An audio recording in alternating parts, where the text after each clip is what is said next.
and welcome to Amar Woman Magazine. I'm your host, Wendy Brawley, and I'm joined by my talented team of co-hosts, Donna Ayers to my far right. Hello. And Jessica Martinez next to me. Hi. Ladies, how are you doing?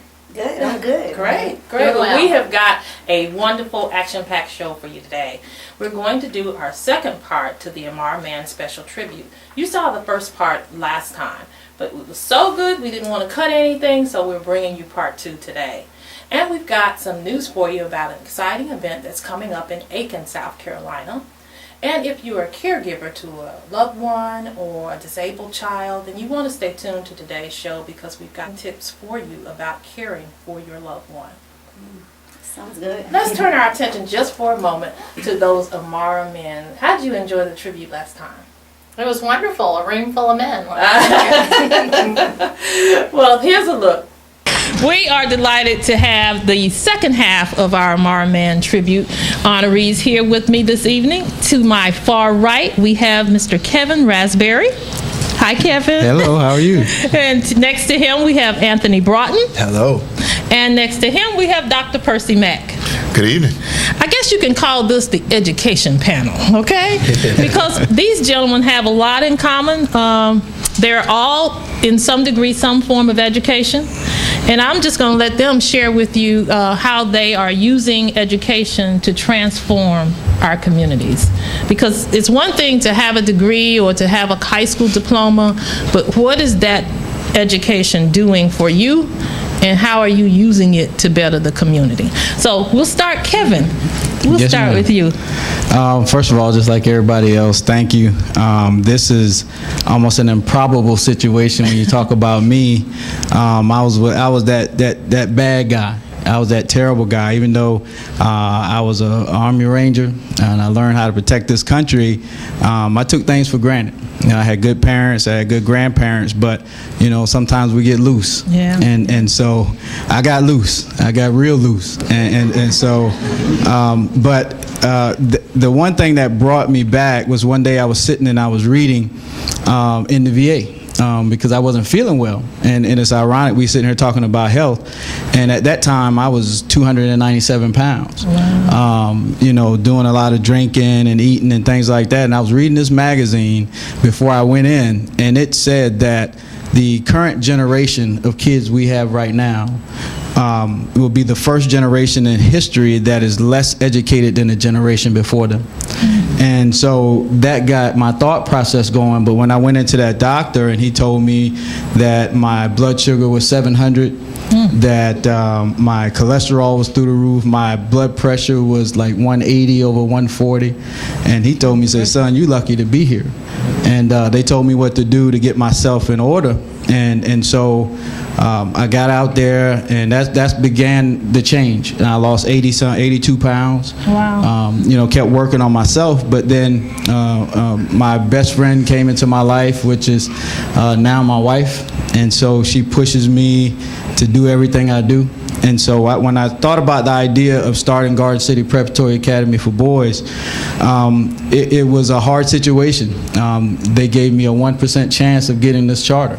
But I said that that's all I needed, you know. And so I got out there and I was working on this thing for over 3 years. And when they changed legislation, I went and I put it into work. And so right now we open August 18th is our first year. Wonderful. And right now we're doing a summer-long summer camp for all of the boys in the community. And our community is the state, because our school is a statewide school.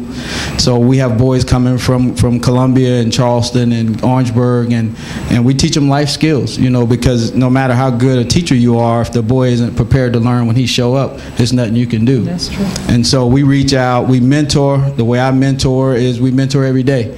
And so my wife, she kind of watches me when I do that, because it's, you know, I make it a point I mentor to call them every single day and say, listen, you know, what's going on with you?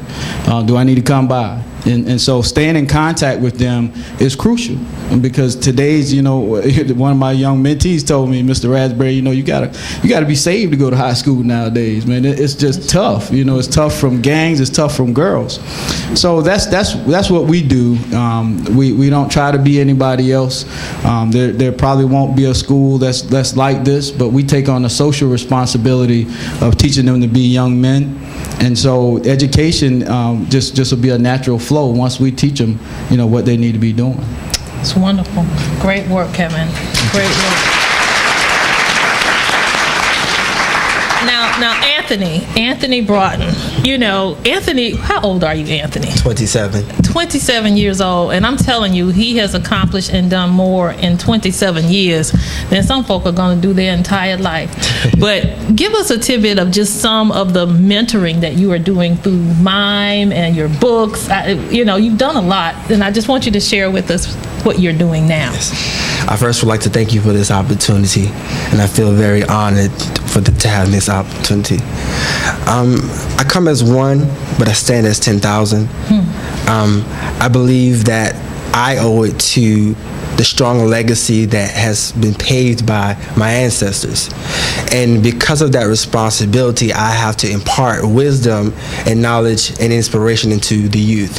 I'm very inspired by the civil rights movement and in realizing that those trailblazers were young. And it's a sense of urgency. We have to act now. I always ask myself, what do I want to be when I grow up? But I don't want to wait. I want to be that now. All right. So that's where my passion originates. So when I inspire the youth, I come with the perception that they embody excellence. They have gifts, and it is my responsibility to inspire them to use their gifts to connect with education. And when we release the geniuses and release the gifts that these students have, then we create a transformative approach to education. And because I'm inspired and I have the wisdom, I share it through literacy. We have so many negative images of African Americans, and particularly African American males.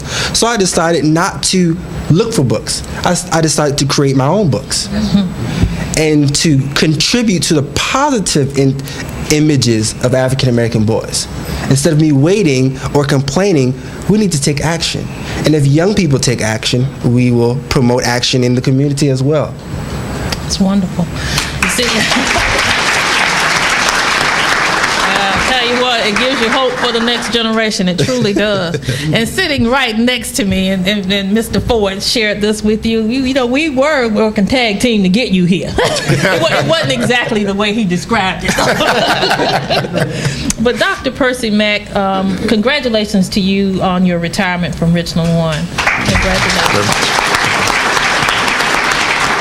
You've been an incredible leader for this district.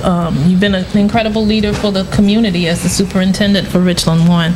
Talk to us a little bit about some of the things that you left as your legacy for the district. Well, Richland One is a great district. It's one that has produced many outstanding individuals. It will continue to do so. Those individuals are very proud of the school district and what the district has done for them. As I started my career here, it was the same as all of my starts. I started out in school as a struggling reader. And I was in the last reading group in my first grade class. When I was in school, there were groups, and in the last reading group, you probably got less of the teacher's time than the groups that were advanced, which is a little different now. They spend a lot more time with the kids who are struggling than they did when I started out in school. And in our group, Ms. Harris, our first grade teacher, kept us after school to give us the extra time she couldn't give us during the class time because of the time limits that were set by the schools. And I've always been sensitive to literacy and the lack thereof for youngsters. Because if you can't read, it's like a foreign language. And we've focused on that, on literacy. As chairman of the United Way for the Midlands, one of the things we focused on was the third grade reading consortium that United Way does with the school district, focus on homelessness and health as the other two areas. But education was very important, and having students reading by third grade, very important, because they're learning to read then and reading to learn from that point forward. And from that class, Wendy, that came out, we had a 3-star general, General Walter Gaskin, who's the highest ranking African American in the United States Marine Corps before his retirement. We had a chief of police, and we had a head nurse at one of the hospitals, and yours truly. But had Ms. Harris not taken that extra time to work with us, we could have been just left by the wayside. Absolutely. And we cannot afford to leave children by the wayside. We have to do everything that we possibly can as community, as churches, as to instill the importance of reading, as parents, helping our parents understand time for reading. There's a time. Your children read to you, you read to your children. What we've done is try to focus on literacy in Richland School District 1 for those children who need that additional support, a reading teacher in every classroom to help our youngsters understand the importance of reading and to love reading. It's not so much what you read, it's that you read what you like to read, and you get that love then for reading. So it's been outstanding. I had a little program today, and several of my students drove up from Savannah to be a part of that program, and it was great seeing them and great seeing them having developed into outstanding citizens in their communities. But the focus is on literacy, and we have to keep it there. Well, gentlemen, I just can't. Yes, absolutely. It's no doubt that all of you are truly deserving. The work that you're doing is so very needed, and that you've taken the time to not only excel professionally, but to reach back and lift others. So on behalf of the entire Amara team, and I know the folks here at Palmetto Health, and to all of our honorees, we say thank you. Thank you. Well, let's turn our attention to the hot topic for today.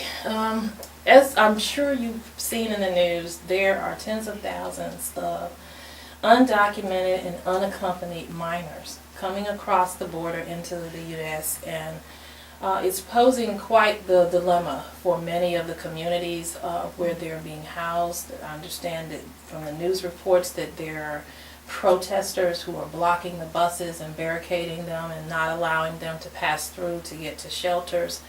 Some states are even requesting that the federal government send troops to kind of man or secure the borders so that there's no crossover.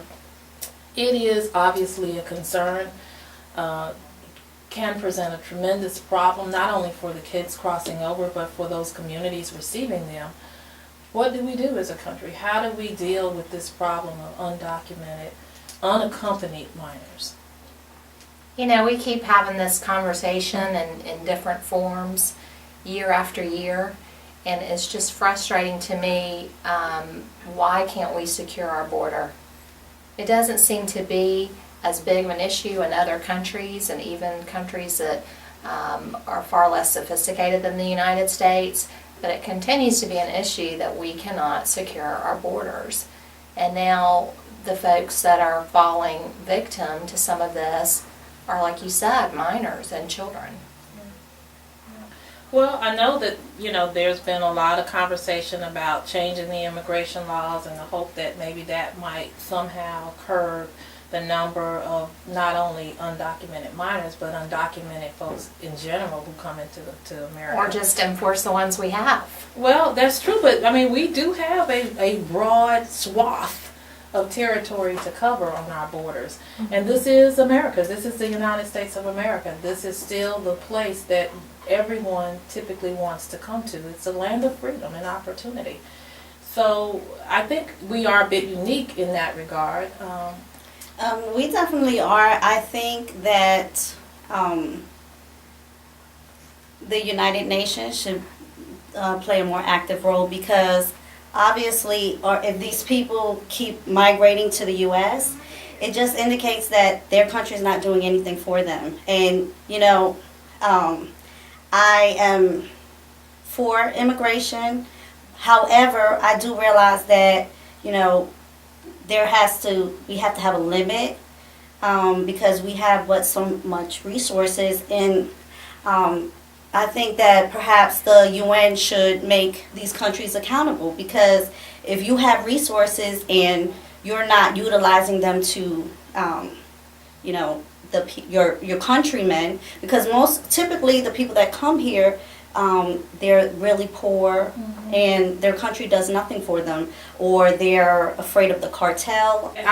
I don't know this. I only know what's been reported, but they say that, you know, how some of these children are coming here is just as dangerous in some instances as the situations that they may be leaving, because, you know, you don't know who's bringing those children in and what they're being forced to do in their pathway to the United States.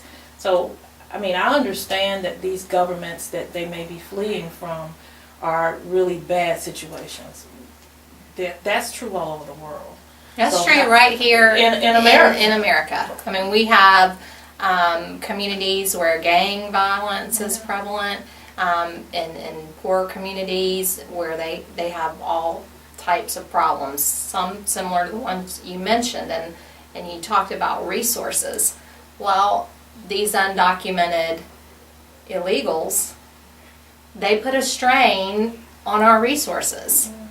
I mean, They also they contribute receive to the economy. SNAP and welfare, a lot of them, and it should be pointed out that, you know, the media calls them children, but a lot of these, the average age is 16, 17 years old, up to 22 years old, which I don't consider a child.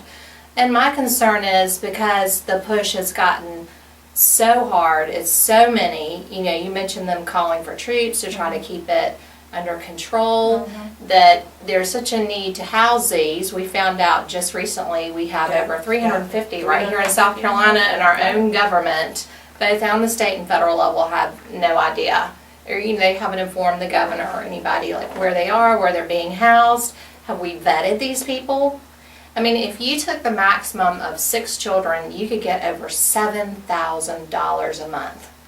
If I am not a scrupulous person and I have a motel or a lawn service or, you know, what have you, and I can house 6 kids, it doesn't say, you know, they all have to have their own bedroom or X, Y, and Z, and I can put over $7,000 a month in my pocket and then have free labor, then what are we getting them into? You know, have they been vetted as far as being sexual predators and that type of thing? And so not only does it worry me that they are coming across the borders, but are the folks that are housing them being properly vetted? That kind of thing takes time, and it seems to me like that's not something that the government has a lot of right now. So do we block the border, or do we start sending them back in a hurry? I think both. But Block the like I border and said, send them the back. conversation's been for years, how do we secure that border? And it doesn't look like we've been able to do it. So I think job 1 is figuring out how we do that, and then job 2 is how do we deal with these minors, and how do we do it humanely? Well, stay with us. We'll solve the world's problems after the break, so don't go away. We'll be right back. It's different here. So different that it will change everything you expect from a hospital. Because here, the care you receive transcends even the beauty of your surroundings. And not only does it look different, it also sounds and tastes and feels like something you've never experienced before. Introducing Palmetto Health Baptist Park Ridge. Choose a physician by visiting us online or by calling 803-296-CARE.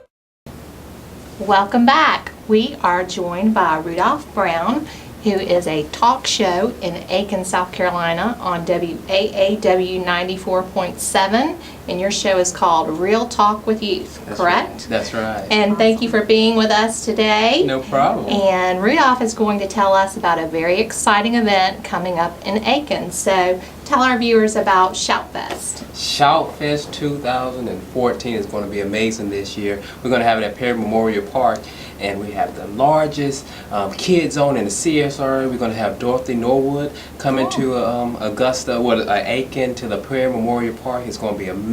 We're going to have all new this year the Preacher's Corner, the Pastoral Corner. And so if you have a pastor, tell them to come out. Tell them to come out to Shoutfest 2014. It's going to be amazing. Wow. So is the event open to the public? Is there a cost to attend? The event is open to the public, and guess this, it's free. Oh, Everybody the magic is word. free. Shoutfest 2014. And as we do it all the time, it's always going to be free to you, so you can bring out your family, your kids. We have a part in Shoutfest for every person in your family. That's wonderful. That is wonderful. So do you have large crowds that attend, or what is it like? Last year, it was an estimated 3,000 people Oh, that's attended wonderful. Shoutfest. That's it was huge. pretty big. It was Yeah. pretty big, and So awesome movie. I gather from the name Shoutfest that it's gospel oriented. That's right. That's Okay. right. That's right. We want to shout. We All want to right. shout. Like that. I mean, well, Rudolph, you have a teen TV show, and then you also have your radio talk show. Is that That's exciting for you to kind of get the youth in the community involved? You know, it's amazing. I'm just a vessel that God's using, and it's not about me. It's about the community, and so it's awesome being able to be an example for the youth of today. I know your parents must be proud of you. Now give us again the highlights of Shoutfest before we end our segment. Okay, Shoutfest 2014 is going to be at Perry Memorial Park. It starts from 10 to 5, so you got a whole day full of excitement. We're going to have a kids zone, so bring your kids. So we have the largest kids zone in the CSRA, so bring your kids so they can have a good time. We're going to have a whole bunch of national, international, local artists at Shoutfest, and we're also going to have a pastoral corner. So bring your pastors out so they can enjoy Shoutfest. Wonderful. That's amazing. Well, coming up next, if you're caring for a loved one, and we know it can be stressful sometimes, we have some information in our next segment. I am just delighted to have in studio with me today Mr. Wallace Cunningham, who is the Multicultural Outreach Associate State Director at AARP South Carolina. Wallace, thank you so much for joining us today. Well, it's always a pleasure to be here with you, Wendy. And you know, again, we're going to talk about a topic near and dear to a lot of folks' heart, because a lot of families are going through this, and that is providing care to a loved one. AARP has done extensive work in this area, and last time you were here, we touched the surface of some of the things that you all are doing to help families, particularly caregivers. But you've developed these resources that not only provide help for caregivers, but for those needing care. And sometimes the hardest part about it is that first conversation about the need for care, taking those keys away from granddaddy, you know. What are you all doing to help with that conversation? That's an excellent question, Wendy.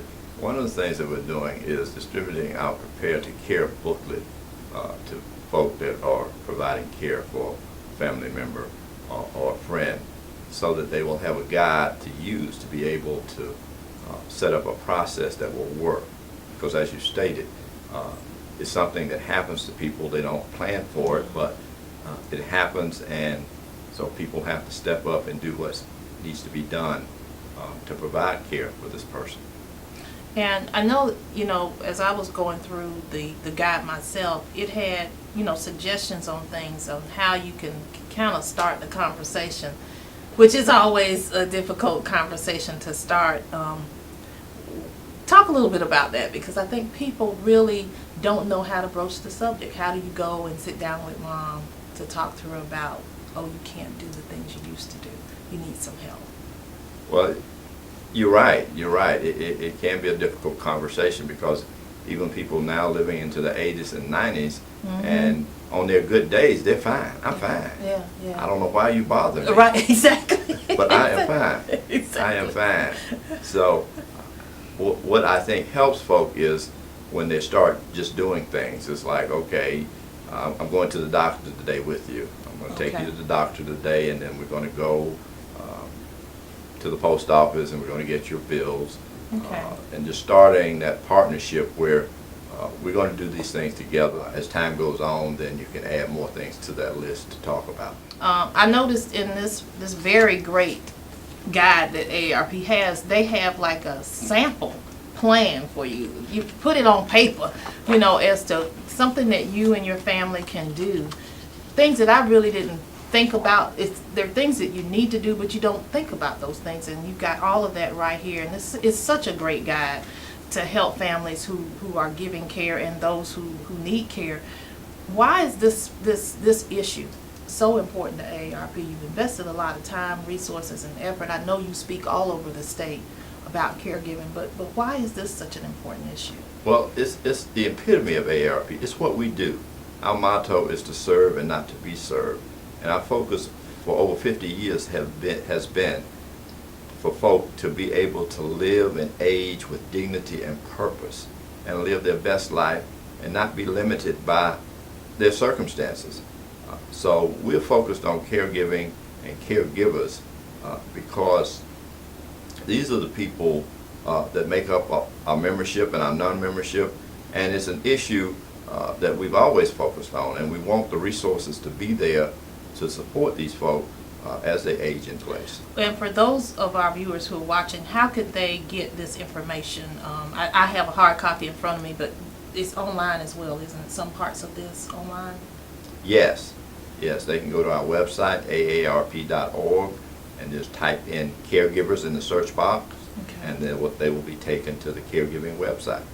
Well, Wallace, as usual, thank you so much for all that you do, all that AARP is doing to make life, for those of us who are 50 plus, a lot better. We truly appreciate it. Well, it's always my pleasure, and I always want to thank you for what you do as our regional volunteer director.